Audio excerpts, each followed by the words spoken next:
You may recognize Dr. Peter McCullough from when he stood up to the government and the medical community regarding a certain jab that was introduced in 2020. Perhaps you've seen him on an interview with Joe Rogan, Judge Jeanine, Joni Lamb, Dr. Drew, and so much more. Dr. McCullough joins us on the show to discuss the bird flu, monkeypox, LGBTQIA+, and so much more. Don't miss one moment today on the Endtime Show.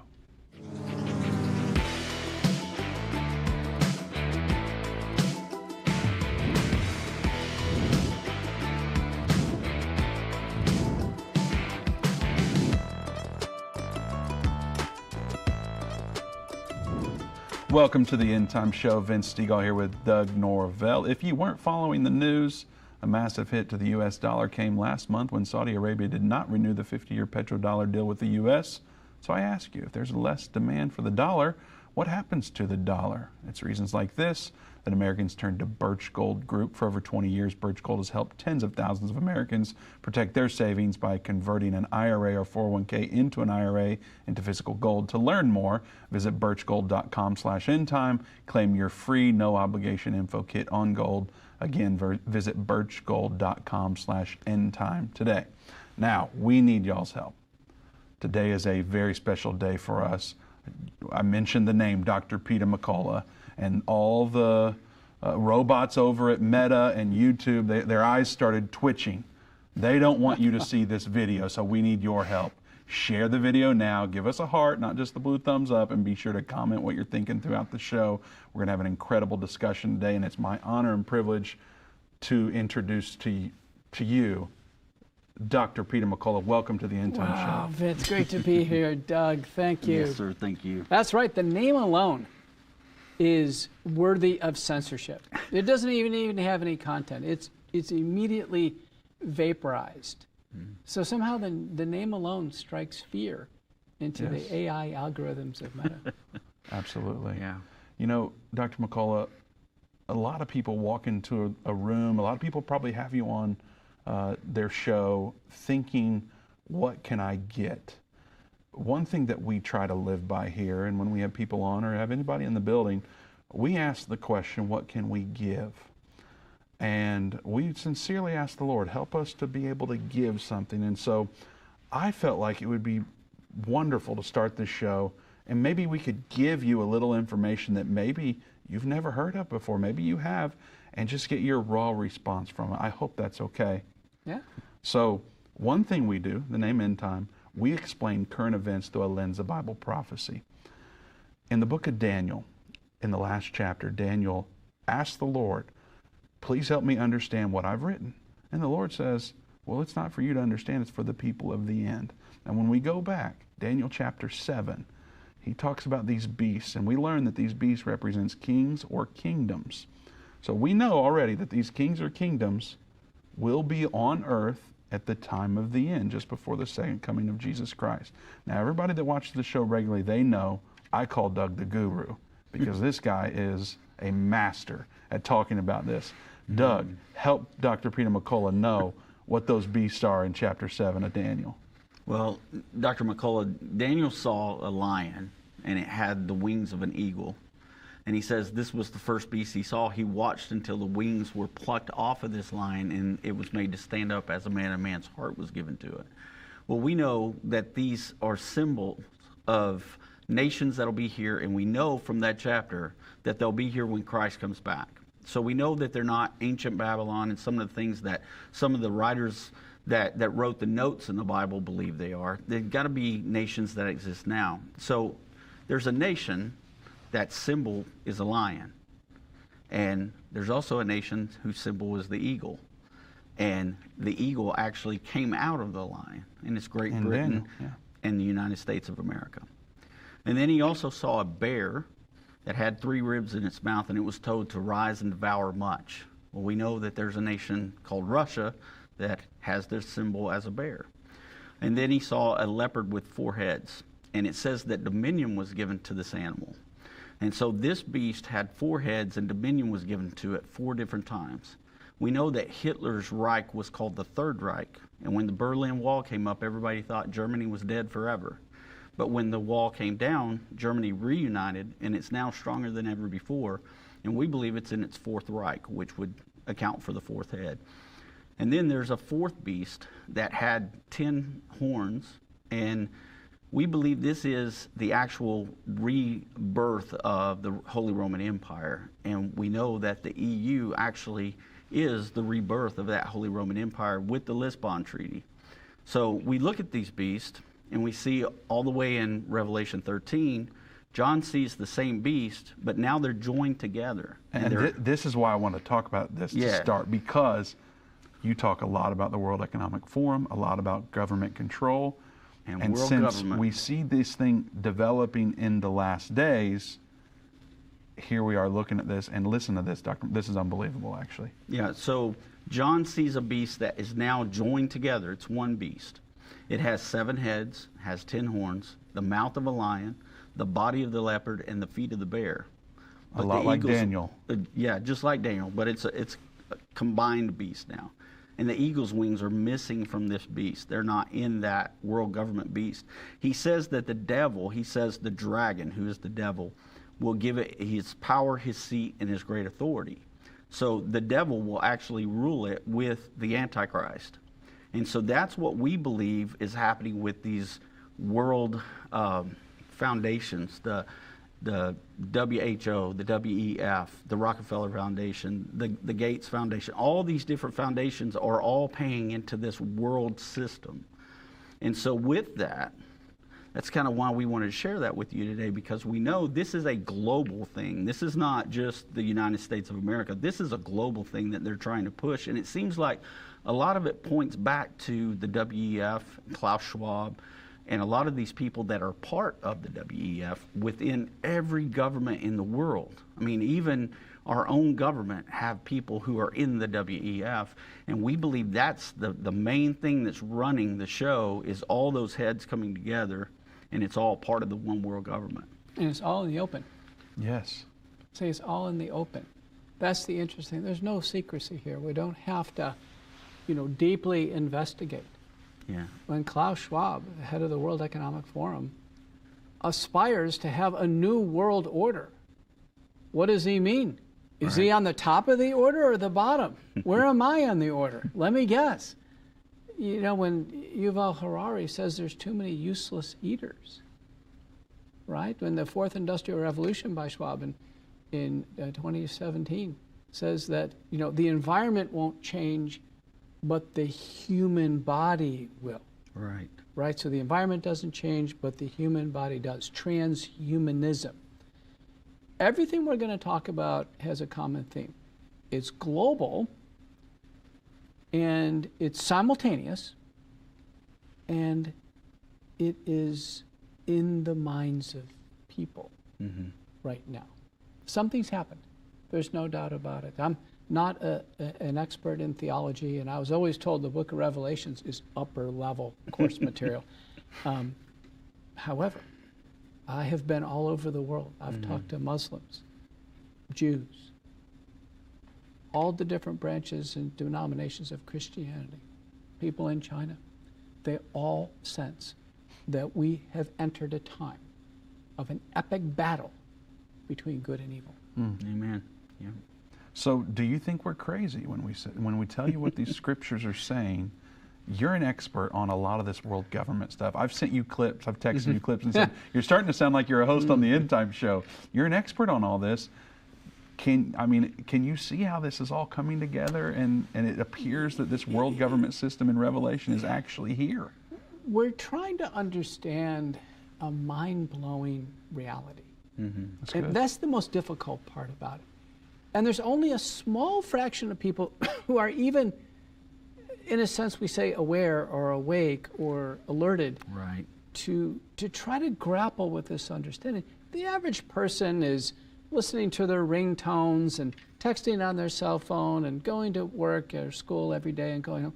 And they're just oblivious to this really rapid pace that we've seen. In my book, Courage to Face COVID-19, we call it a biopharmaceutical complex, because it's not just economic and geopolitical.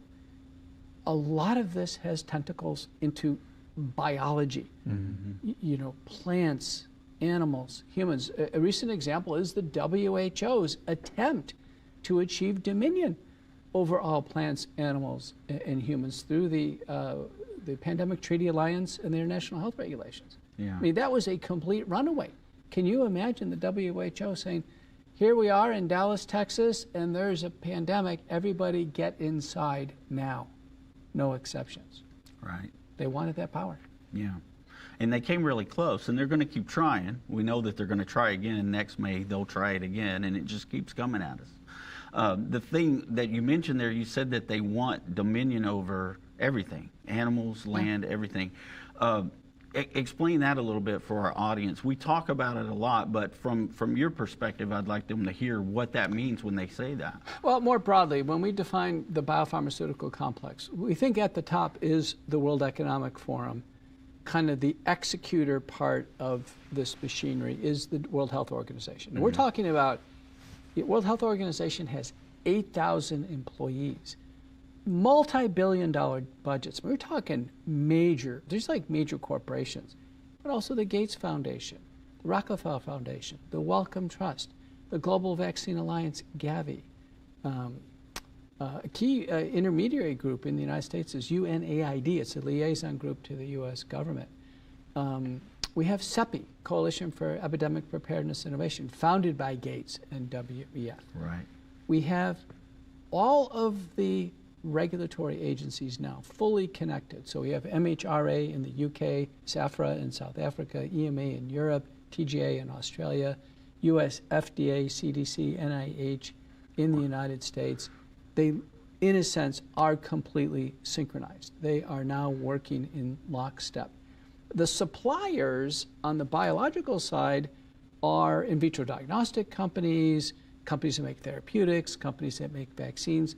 They're integrated as suppliers, and you know they're working as a syndicate because of the movement of people. Mm-hmm. And it took time to fall into place. You mentioned the World Economic Forum Global Leaders Program. That's been going on a long time, but you're right, there has been a grooming from Trudeau in Canada to Ardern in New Zealand. Our current Director of National Intelligence, Avril Haines, is a World Economic Forum operative. Wow. She's controlling our national intelligence. So we have a situation where the syndicate is working, and you see people moving within the syndicate. 9 out of the 10 last FDA commissioners in the United States now work in the syndicate. They work for various biopharmaceutical companies. People on the White House task force are in the syndicate. You saw Scott Gottlieb, who's one of my contemporaries, former commissioner of the FDA. He was, during the pandemic, on CNBC advising people to take Pfizer vaccines as a former FDA commissioner because he's on the board of Pfizer. Stephen Hahn, who worked to advance the vaccines, block hydroxychloroquine and other drugs, he now works for Flagship, the venture capital firm for Moderna. Top public health advisor in the UK, works for Moderna now, the top one in Denmark. Moderna co-owns the patents with the United States. You can see how this is now synthesized. But it doesn't stop with humans. Your question was, well, World Health Organization, aren't we talking about human health? No, we're talking about veterinary health, the food supply. Right. This idea that has been promulgated, particularly in Europe, that the cows are producing too much carbon dioxide, they're producing too much nitrogen, the runoff, that there has to be more and more green space, fewer and fewer animals. It's thrown the whole farming community in an uproar. You've seen farmers in their tractors up and down the roads. It's happened in Europe and Ireland. It's all completely fabricated, completely unnecessary. And now we have it coming to the United States in bird flu. Now there's a manufactured bird flu crisis. Listen, this has been going on now for several years. We're hearing these warnings, and not much fanfare behind it. McCullough Foundation is reporting this on X, that not only has there been all these warnings that bird flu is coming, it's going to be this deadly pandemic, disease X, that now the several states have declared states of emergency, Colorado and Michigan. Right. Government-controlled mass PCR testing of healthy poultry. We have government orders to kill large numbers of healthy chickens. It's called culling as a biosecurity measure. And the most nefarious part about the whole bird flu pandemic is the current strain looks like it's a product of gain-of-function research right out of our own USDA Poultry Research Center in Athens, Georgia. That's where the current strain came from. They got it to jump into mallard ducks. That's what they were trying to do. University of Wisconsin played a role. Erasmus University in the Netherlands played a role. So as they were able to get through serial passage the virus to go into a mallard duck, probably one got out, now it's spreading all over, because the mallard ducks are the most common waterfowl there are, and they just fly, and they just go. So the farms get infected, then they get reinfected. It's a hopeless endeavor. In fact, the government agencies haven't explained, well, why does a farm in Amarillo have bird flu? Then why does one in Michigan have one? Why? Because the mallard ducks are flying around. I mean, you can see how, how inane this whole story is. Right. Now, the good news is, in many ways, God steps in. Through natural processes, the virus does get more benign, just like it did with COVID. And here, while the host range has been expanded, it's a far milder virus. This is astonishing. So there's been no reports of mallard ducks floating in ponds dead. Right. No reports of large numbers of poultry dying. No serious human cases in the United States. It's been literally mild pink eye.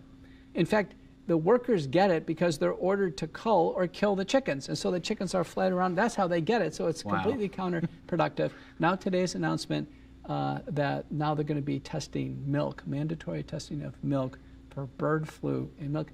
It's been around for 100 years. It's like there's parainfluenza. There's all kinds of viruses that human beings and animals get. Natural immunity. It's far milder. And what the biopharmaceutical complex is using is legacy mortality data. They're saying, oh, it has a 40 to 50% mortality. Well, that's from 10 years ago in Southeast Asia, where in Vietnam and places where families sleep with chickens. They get a massive exposure. They get no health care, and they presented probably late with superimposed pneumonia. So I've gone on record at saying, listen, we're not going to lose a single human being to bird flu in modern day medicine. We should stop the mass PCR testing, stop the culling or intentional killing of poultry, no animal vaccines, and no human vaccines. And yet the European Medicine Agency bought $40 million worth of vaccines. Wow. Finland's already vaccinating humans. The United States just invested $176 million in Moderna to develop messenger RNA, the most dangerous form of a vaccine, bird flu vaccines for humans.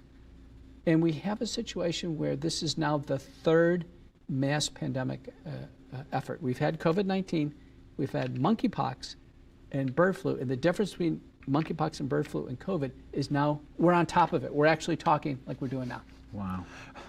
Dr. McCullough, there are so many bunny trails I want to go down with everything you just said.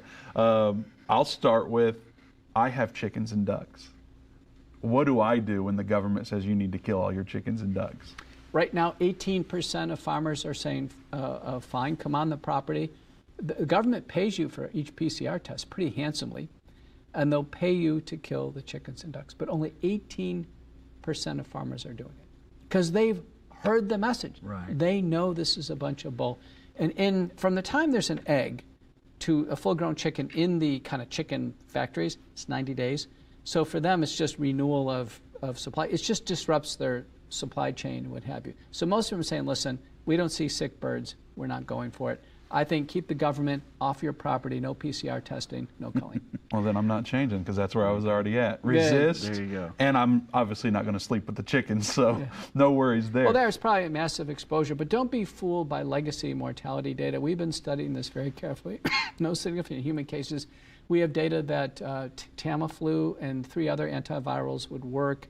We have data that hydroxychloroquine would work against it. And importantly, dilute povidone iodine or glucose iodine drops, nasal sprays and gargles, even iodine drops work fine. I'm not worried at all. We talked a little bit there in the beginning of your remarks about the controversy with modern medicine. You mentioned the Gates Foundation and so forth. A lot of what you were saying, we've said on our show, and people tell us that we're conspiracy theorists and that none of that is true. Now, what you just said totally validated a lot of things, but... Well, hang on. I can't let you sling around a propaganda term. Everybody listening to this show should recognize a propaganda term. Now, Vince was not conducting propaganda, but he was relaying what somebody else said. 6 terms I want everyone to know about. When they're being used, the person who's using it is trying to establish a power dynamic over someone else. And they are trying to impress their views upon someone else. And at the same time, grab what we consider moral superiority. This is very important. Misinformation, disinformation, malinformation, anti-vaxxer, anti-science, conspiracy theorist. Yes. I don't use those words because they are tools. They were used extensively in the Third Reich in Nazi Germany. Yeah. Goebbels ran the Office of Propaganda. Don't use them. I reject them. In my field, I said, listen, there's just scientific observations, and we're just going to try to interpret them like we do, hypothesis testing, use the scientific method. There is no such thing as anti-science. There is no such thing that somebody represents science, like Fauci. Peter Hotez in Houston was on Twitter today saying that the National Homeland Security, FBI, CIA should be weaponized against the anti-science, anti-vaxxers. This type of stuff. This is how it started with eugenics.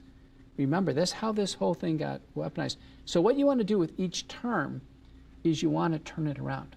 So you mentioned conspiracy theorists. I'll give you I'll give a props to Monica Schmidt, who's in Australia right now. She's in court right now in Australia because she was brave enough to go out and break the curfew over there, and she wasn't going to listen to the ridiculous things they did to people in Australia. She's facing her day in court right now. But she has a great video. Maybe you guys can B-roll it. It's called The Rational Theorist. And what it says, and I'm in the video. So what it says is that, listen, we're not conspiracy theorists. We're rational theorists. We all are. We have rational thoughts about what we're observing, and we put them together. Rational theorists, we can discuss it. It's a discussable thing. All of us have theories. I have theories about this studio. I have theories about what's going on in the world, but they're all rational. The human mind constantly theorizes. But when someone calls you a conspiracy theorist, remember, conspiracy is not a bad word. Right. Conspiracy means you're working together. Yeah. Which we're doing right now. Absolutely. Bingo. We just diffused the whole thing. There you go. Love it. And now y'all know why I consider Dr. McCullough to be a modern day American hero. He has stood up and did it with confidence and plenty to back it up. And I've appreciated watching him over the last several years. Now, one thing that you made me think about while you were talking was big pharma and doctors. Now, there's a theory that doctors are being controlled and even bribed by big pharma. Can you give us any insight as a doctor what could or could not be true there? The pharmaceutical companies, the in vitro diagnostic companies in the United States are world leaders. In fact, healthcare in the United States in many ways is kind of a jewel. We have the latest and greatest tests, technologies, devices, surgery. About 17% of the GDP is healthcare in the United States. And they're very good jobs. People work for these companies. They're great jobs. So I don't think we want to, quote, knock down big pharma, but we want to understand it. About 2/3 of all research in the United States is funded by pharmaceutical companies, device diagnostic companies, radiology companies, orthopedic companies. 2/3, right off the bat, because research is needed to gain product approval, so it's necessary for them. The second point here is that 99.999% of the drugs that we use are developed by pharmaceutical companies. 99% of the total hip replacements that are done are developed by companies. The same thing with pacemakers. So we're in a symbiotic relationship with them. I don't think it's not us versus big pharma. It really isn't. What we're concerned about, though, is that there's such sufficient power and control. I'm far more concerned about government control than I am about the pharmaceutical industry. Where, let me give an example, National Institutes of Health, which funds the other third of research. There are doctors who work at academic medical centers that are completely dependent upon the National Institutes of Health, and their medical centers are dependent on them. As a doctor gets a grant, let's say a doctor gets a $10 million grant, there's what's called indirects. Indirects is another free $10 million that goes to the organization. So as these grants come in, this is big time money. And where I've trained at several institutions where if a doctor does not get an NIH grant, there's no salary for that doctor. He literally works for free. So they are so invested in keeping in good stead with the National Institutes of Health, quote, getting funded. You talk to the doctors, and I said, well, what type of research are you doing? Well, I'm funded. I said, like, getting a grant's not research. What are you actually doing? And they're actually more concerned about the next NIH grant. So when we saw COVID roll in, and we saw that NIH was going to control Operation Warp Speed, the research agenda, the first sets of guidelines, and we saw everybody fall into lockstep. And the emergence of Anthony Fauci as really the key figure here. Everyone saw their NIH careers on the line. So to me, that was much bigger than a rubber chicken dinner from Pfizer. Wow. Well, we're coming up on a break here. We've got less than 2 minutes. Oh, well. Doug, what do we ask Dr. McCullough that he can respond to properly? You know, I don't know. There's so many things I want to ask you, but one of the things I do want to ask you about is with the COVID vaccine, we were told from, you mentioned Noah Harari earlier. He said that we would remember the COVID vaccine as surveillance going under the skin. Have you heard him say that, and what do you know about that? I think he's expressing an aspiration for trackability, or this first step towards transhumanism, to inject specifically genetic code in the human body and to somehow track its presence or its persistence in the body. Okay. So just another way for them to track us and keep up with us is what he's hoping for. So do you see that maybe happening with like the bird flu? You said it's another type of vaccine like the COVID vaccine. It appears to be more genetic loading. The agencies are clear on this. They are favoring the genetic products over the antigen-based or killed products. There's no doubt about it. Wow. Well, people ask us all the time, or they were asking us, is the COVID vaccine the mark of the beast? And we would tell them, no, it is not. Everything that we know, we cannot commit to this being the mark of the beast right now. So that's the motive behind Doug's question. I hear a break coming up in our ear, so we've got to cut to this really quickly, but we'll be right back with Dr. Peter McCullough. You don't want to go anywhere. We haven't even got into some of the nitty-gritty stuff that we hope to talk about, so you don't want to miss the second half of the show. We'll be right back after this break.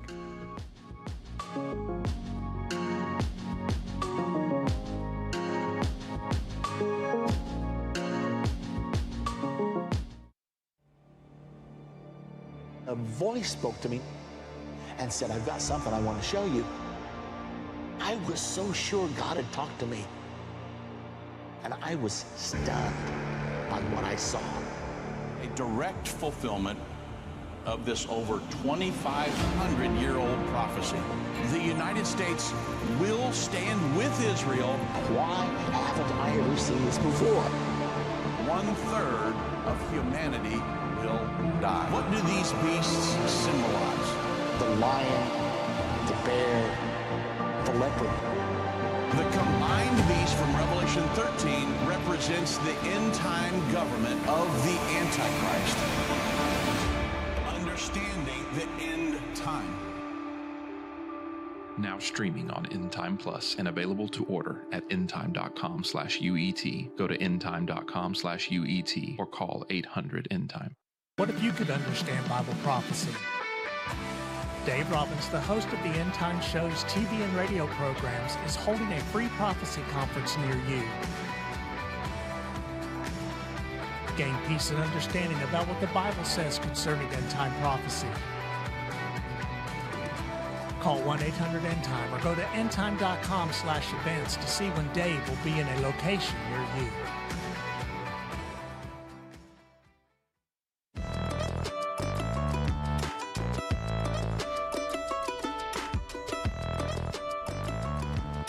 Welcome back to the Endtime Show. Vince Stegall here with Doug Norvell and very special guest, Dr. Peter McCullough. Dr. McCullough, thank you again for being on the show. We're having a great conversation. I know the audience out there is loving it.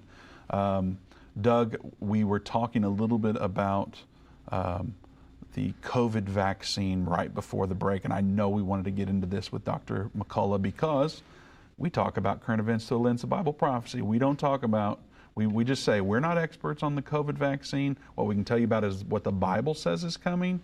We don't see the COVID vaccine in Bible prophecy. So now that you're here with us, an expert, Doug, what all questions should we ask Dr. McCullough? Well, Vince, one of the questions we get all the time is what we kind of touched on. Is this the mark of the beast? We know that it's not, but could this be a prelude to being tracked like we talked about before? Because we know the mark of the beast is going to be something that's going to be inserted in our hand or our forehead. As the Bible says, that it'll be a mark that will be in your right hand or in your forehead, and without this mark, you will not be able to buy, sell, or trade. Well, we saw some of that happening with the vaccine, which was why people were asking, because you couldn't, if you didn't have the vaccine, you couldn't, do certain things in certain countries. We had the big trucker. You couldn't be in the U.S. military. Yeah, and we saw the strike with the truckers because they wanted them to have the information on their cell phone. I can't ever remember what those things are called, QR codes and things like that. So we've seen them trying to push things like that. We know that Klaus Schwab wrote the book COVID-19 and the Great Reset. And do you see, because one of the questions we get all the time is with these vaccines, do you see that being part of the Great Reset? Like there's going to be a time where it's going to be like the vaxxed against the unvaxxed. Because they tried to do that anyway. I remember President Biden standing up on screen and say, we've just about had it with you people that will not get this vaccination. And they accused us of, killing grandma and everything else if we didn't get the vaccine. Well, most of our listeners probably didn't get the vaccine because of, they listened to people like you and they listened to other, channels that are kind of trying to get that truth out there about what that was about. But do you see it kind of being something eventually as they keep trying to push these vaccines out to where they're going to try to mandate that for every single person in the world? You knew it was some type of mark because the descriptors came in as vaccinated and unvaccinated. Mm-hmm. But all the experts agree the vaccines didn't last very long. So after 2 or 3 months, somebody who took the shots was unvaccinated. But it didn't matter. If they still took them, they were still considered unvaccinated. So there were ridiculous things we saw with employers where they said, you have to be vaccinated. And then people had said, well, do I have to be vaccinated in the last 6 months? No, just at any time. But wait a minute, the vaccines 2 years ago is irrelevant. And so even to this day, recently, the American Board of Internal Medicine, which has been, relentless on pushing the vaccines, pursuing doctors who fought the narrative, sent out a message and said, well, would you like to be on a review panel? Because the board does rely on a lot of my research in their board questions. I said, well, sure. They said, well, you fill out this form. And I filled out this form. And it got to the point of vaccination.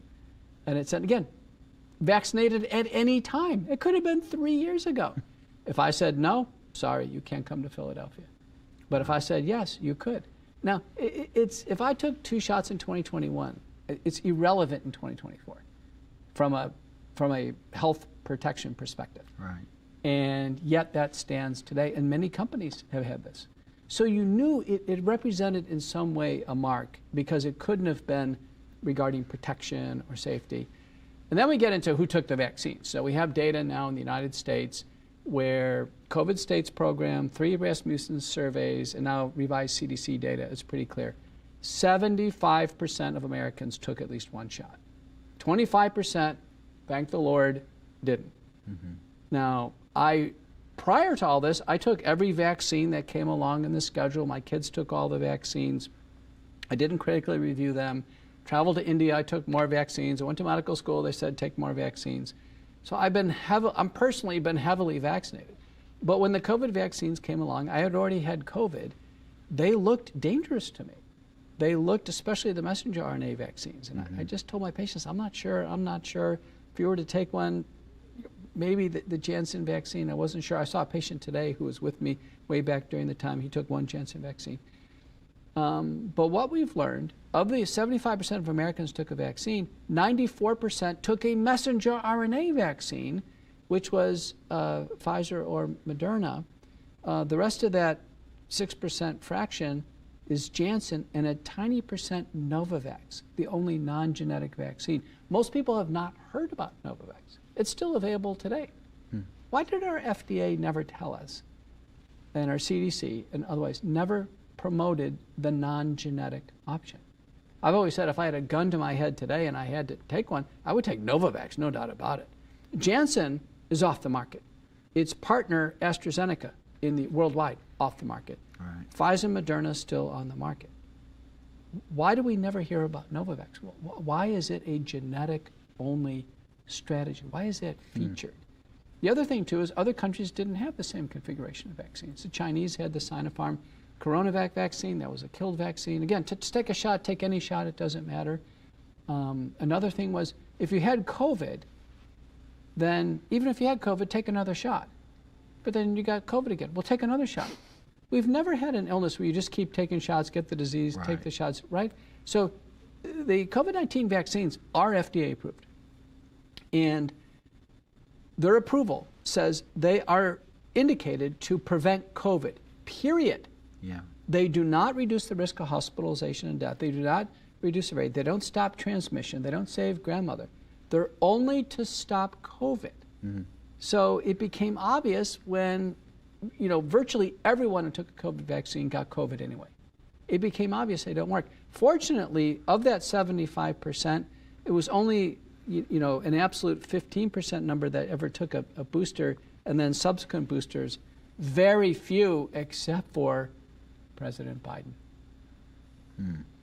We count publicly he took 6 COVID vaccines. I don't even have anybody in my practice who took 6 shots. And you can see he's rapidly degenerated over these last almost 4 years. I mean, we've watched him decline.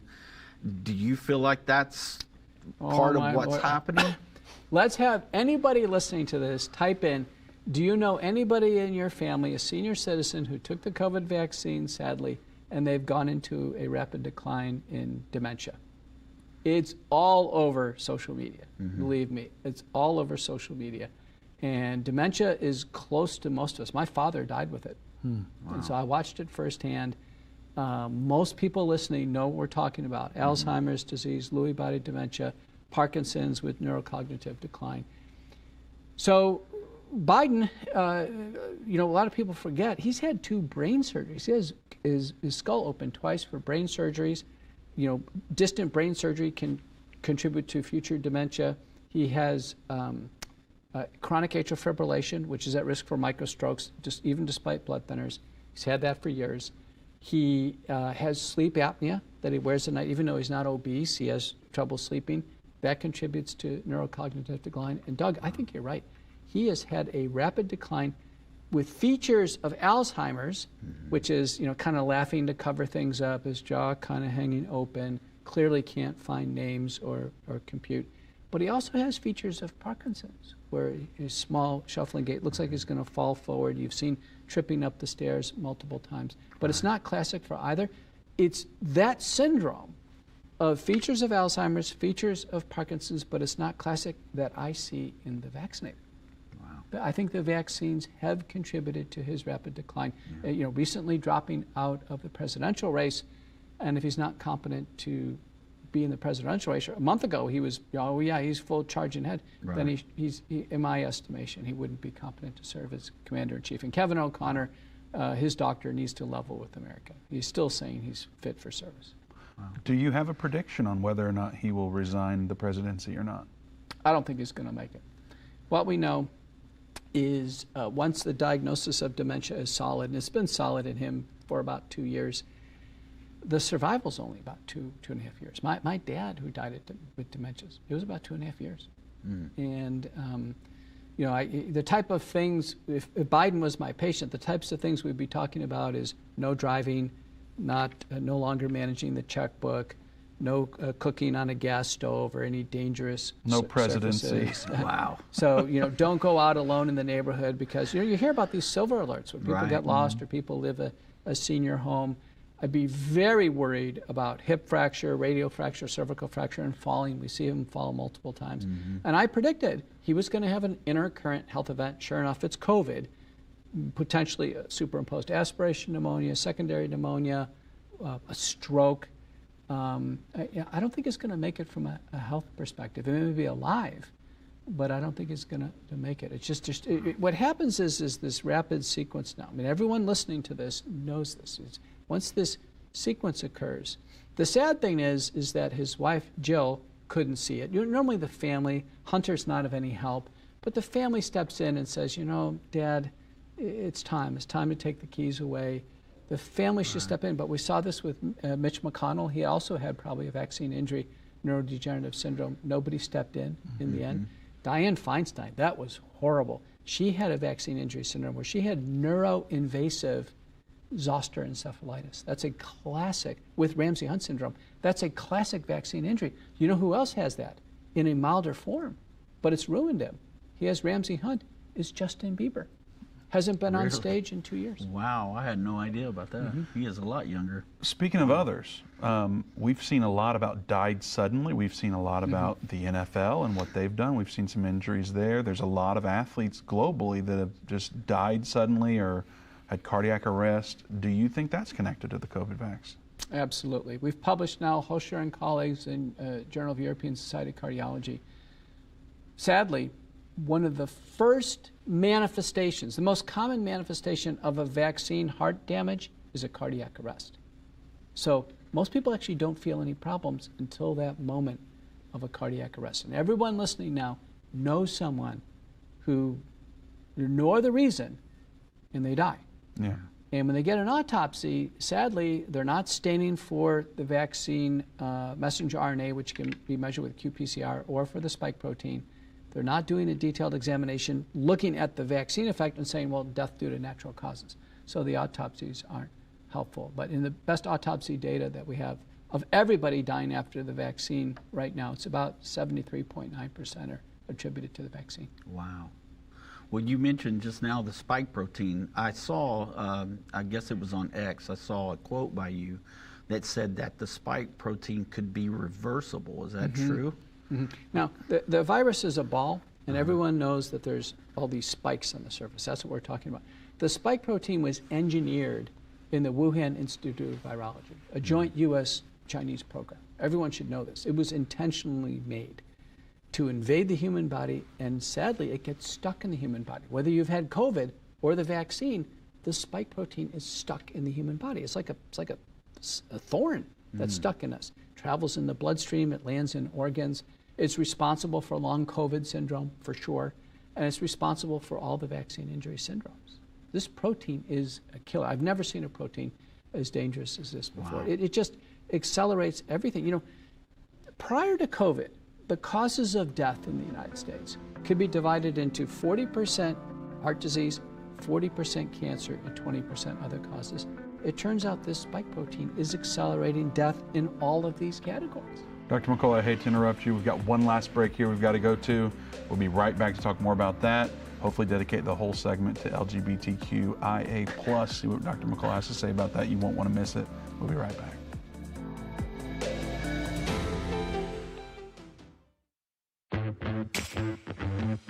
They that understand what is taking place will instruct many.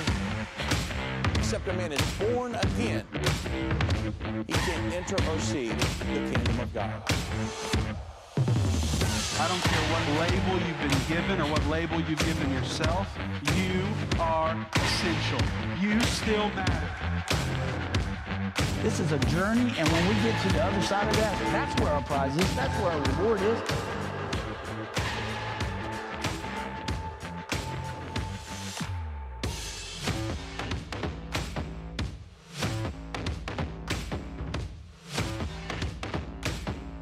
Endtime is not going anywhere.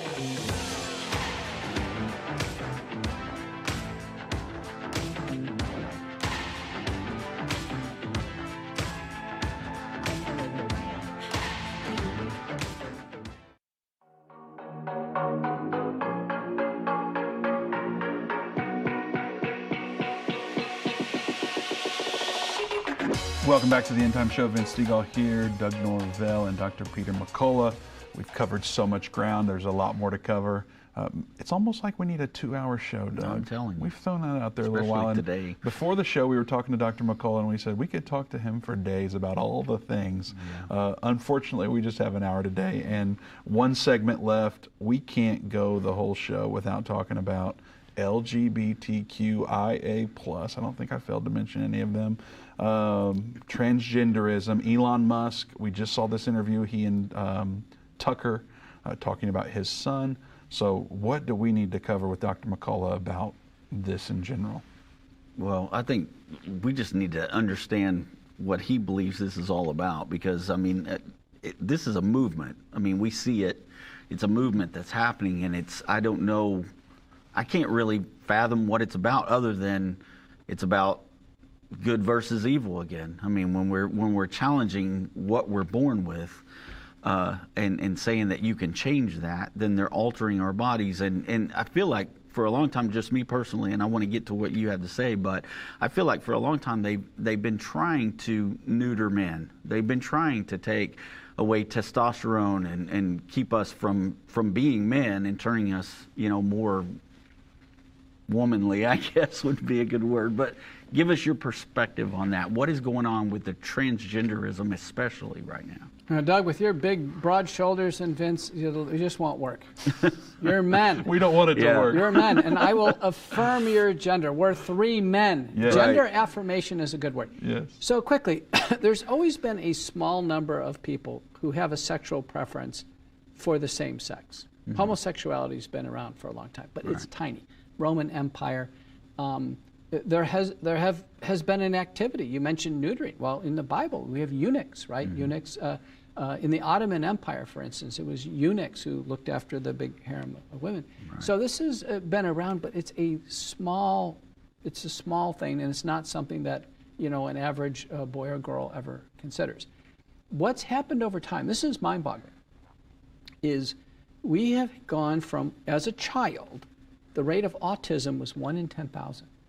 It's now 1 in 36 and growing. Wow. It's the most rapidly growing childhood illness. Now, there's increased recognition and what have you, but it's an autism explosion. It's linked to something that's going on in early childhood, because it always starts between kind of ages 0 to 4, and it is tightly correlated with excessive childhood vaccination. When I was a kid, there was 3 shots against 5 diseases. Now a kid today, including the COVID shots, take them every 6 months. We're looking at 108 shots. Oh my goodness. In one of the visits between ages 1 and 2, the kids get, I think, over a dozen shots at once. Wow. And there's a published study by Nielsen and colleagues. If they get a febrile seizure, they get a reaction, the brain in a sense gets damaged and they end up with autism. Mm. So the leading thinking now is that hyper-vaccination or excessive vaccination is a risk factor for autism. Why does that matter? Because autistic children have high rates of ostracism. They feel ostracized. They're not the high school quarterback or the cheerleader. They're not the most popular people. Right. And now all the research suggests it's autistic kids that are easily influenced, indoctrinated. And part of this movement is a flood of pornography into K through 12, right, influencing the autistic kids.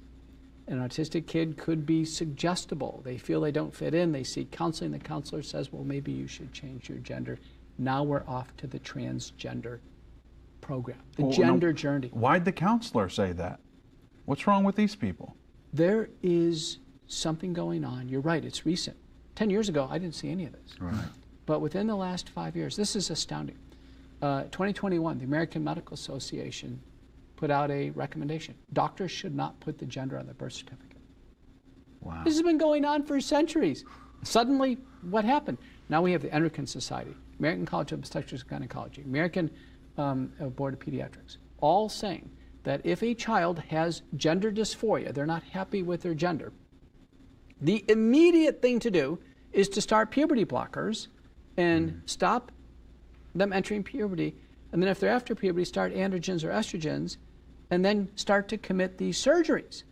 The surgeries, mastectomy in young girls, breast implants for boys, the surgeries down below, and I'll just say what they are. The boys get the testicles removed, orchiectomy. The penis is slit open and then inverted back into the pelvis is called a penile inversion vaginoplasty. The girls have a distortional surgery to the clitoris called a metoidioplasty, and then finally the phalloplasty was a big chunk of skin taken out of the tissue taken out of the arm or leg to try to make a rudimentary penis. The surgeries are sterilizing, they're disfiguring, they don't drain urine correctly, they get infected. There's all kinds of complications, need for revisions. The hormones make the kids sick. Reviews on that show that the puberty blockers, they're so dangerous, they've been banned now in the UK, just to give you an idea. So the package of transgender medicine has been studied. It increases the burden of psychiatric care. It's sterilizing, disfiguring, and it leads to increased rates of homicide, suicide, and death and other causes. So transgender medicine in the youth is so dangerous that 25 states now have banned it, including Texas. And we are headed for an epic battle because the HHS Assistant Secretary, the number 2 person in healthcare in the United States, Levine, is a man who is fantasizing as a woman, so he dresses up like a woman. And now he has taken a case to the Supreme Court against Tennessee to try to overturn the statewide bans on transgender for the youth. So the point is, autistic children and adults tend to have this tendency, number one. Number two, there's this massive pouring of pornography in there and influence. The sad thing is, I'm a doctor. What ethical doctor or nurse or administrator or technician would ever participate in this? Yeah. We took an oath to do no harm. That's the Hippocratic Oath. So doctors can't police themselves, and so states have to come in. We are in historic times. Wow. Let me ask you this, because this may sound weird to you. I don't know, but nothing sounds weird to Dr. McCullough. We've gone everywhere. Well, you know, we know that the world government, we talked about earlier, that they're about population control. They want to reduce the population. We've heard it out of their mouth. You know, one way to reduce the population, I've heard Gates say, is through, you know, doing vaccinations and things like that. There's video of him out there saying it. And so is that maybe part of this agenda, why it's being pushed so much and backed so much by, I guess it's one party more than another, but it seems like this is something that, because they made an attack on the home, right? And they made it to where, you know, both parents are having to work all the time, and the kids are you know, coming home by themselves, and then they're exposed to these things on TV, and they're exposing that into our children at a very young age now with the transgenderism and homosexuality and things like that. And you talked about pornography. Of course, it's at, you know, the touch of our finger now with our phones and things like that. Do you think this is part of a war, not only on the family, but maybe on the population? Because if we're doing this, we're not going to be reproducing, right? We're not going to be making more, what did you say earlier? They called us senseless eaters, or what is it? Useless eaters, yeah. So could that be part of what's happening here? I think it's more direct. Stephen Hotze, you know, really a great physician in Katy, Texas, led really the effort in Austin to ban transgender medicine. He was there every session. And then the transgender community was there as well. You know, very vociferous, saying that they have rights and they're people too, and they should, transgender medicine shouldn't be banned. And we're not being exclusive. Listen, doctors, I take care of transgender patients. I take care of LGBT patients. We are the most inclusive of all the specialties and all the professions. So there's no discrimination here. We're just talking about something that worsens psychiatric disease, sterilizing, disfiguring, increases mortality. It just can't go on.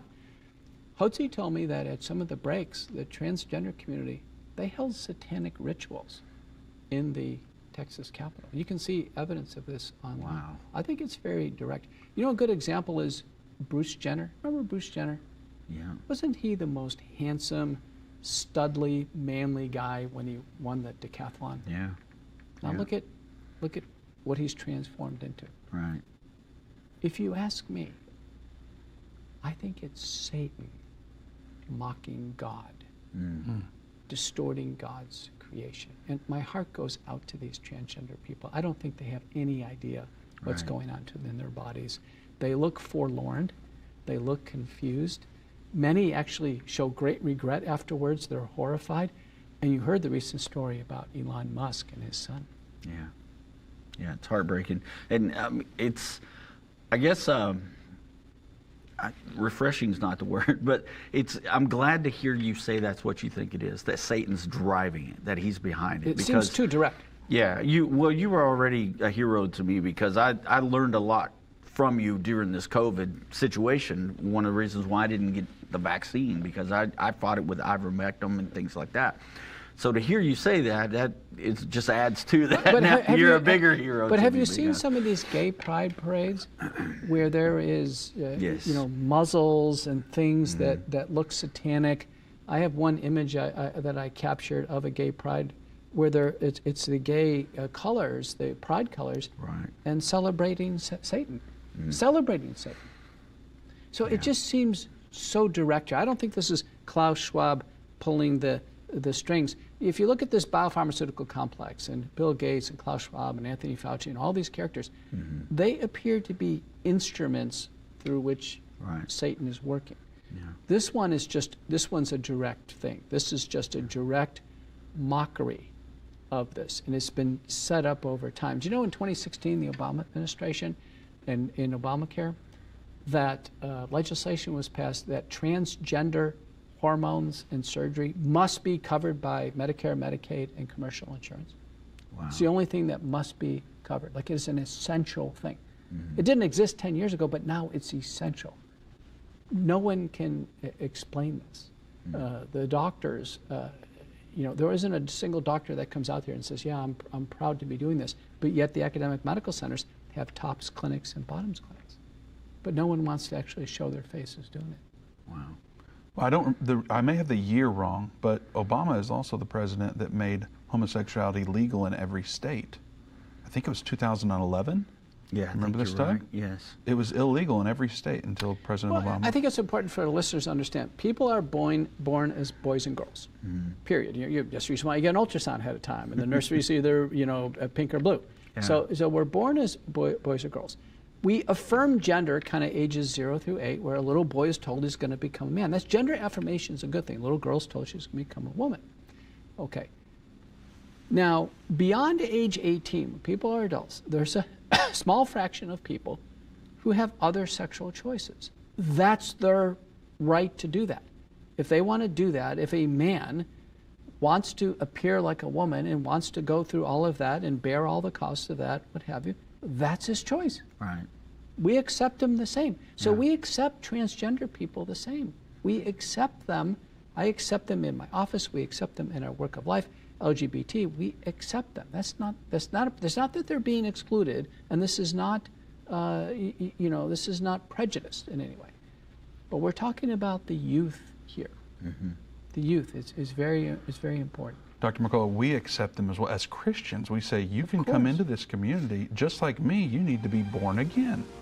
And so we send people to endtime.com/reborn to learn what that actually means. Good for you. And then you're transformed. The disciple says you're born again, you're transformed. So you've got 15 seconds. We're at the end of the show. How would you like your last words to be for 15 seconds? I just want to thank you and just thank the audience and the people at End Time. And, God has this. Amen. We're in a time of great controversy, and we all must really look to God to show us progress. Amen. Thank you, Dr. McCullough, for joining us. Yes. Thank you for watching. You need to look up Dr. Peter McCullough on social media. Go to his website, support him in every way. You need his book as well. Go support Dr. Peter McCullough in every single way. Thank you for joining us. Don't forget to go to watch.endtime.com. We have a big announcement coming next Thursday, August 1st at 11 a.m. It's only going to be for End Time Plus subscribers, so go check that out. We'll see you back here tomorrow.